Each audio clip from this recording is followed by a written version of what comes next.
Elle est comment la presse ce matin? Elle est économique, elle est people, elle est sportive, elle est politique? Elle est politique. Elle est politique et pas seulement parce que les journaux se perdent encore une fois sur la question de savoir s'il y aura, oui ou non, bientôt un remaniement. Par exemple, le Figaro en fait une grande double page.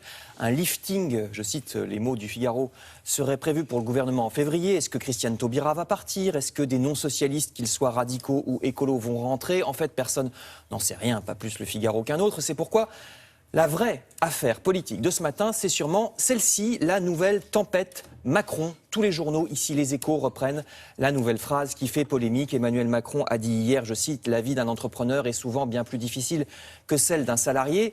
Alors ne soyons pas naïfs, écrit le journal Les Échos. Si François Hollande a placé là Emmanuel Macron, c'est précisément parce qu'il incarne cette ligne qui malmène les grands principes de la gauche, dit le journal. Mais ça ne plaît pas du tout à Libération. Vous voyez ici Libération parce que Libé voit dans ces déclarations d'Emmanuel Macron une posture que le journal appelle, je cite, des macronades, déclarations dont la seule fin serait de faire le buzz. Emmanuel Macron se plaît, je cite encore, à dresser les Français les uns contre les autres, ficelle que Nicolas Sarkozy utilisait largement en son temps.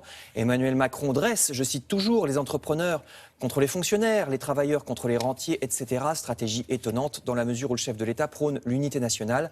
La cote de popularité d'Emmanuel Macron en sortira sans doute renforcée, écrit Libé. Alors, bien sûr, comme l'écrit le journal La Croix, bien sûr, la phrase du ministre n'est pas fausse. Beaucoup d'entrepreneurs sont effectivement dans des situations peu enviables et craignent pour la vie de leur entreprise. La Croix estime donc que les cris poussés par la gauche contre Emmanuel Macron sont exagérés.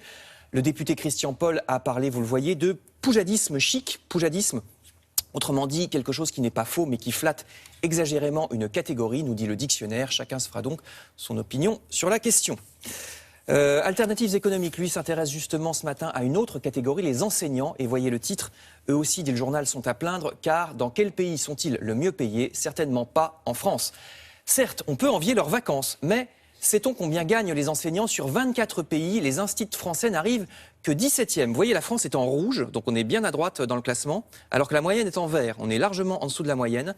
Après 15 ans de carrière, ils ne gagnent que l'équivalent de 33 500 $ par an, c'est en dollars pour faire une comparaison internationale. Qu'est-ce qu'il y a tout en haut Le Luxembourg, heureux pays. D'accord. Et tout en bas, c'est qui? Et tout en bas, c'est l'Estonie, la Hongrie. Ah ouais.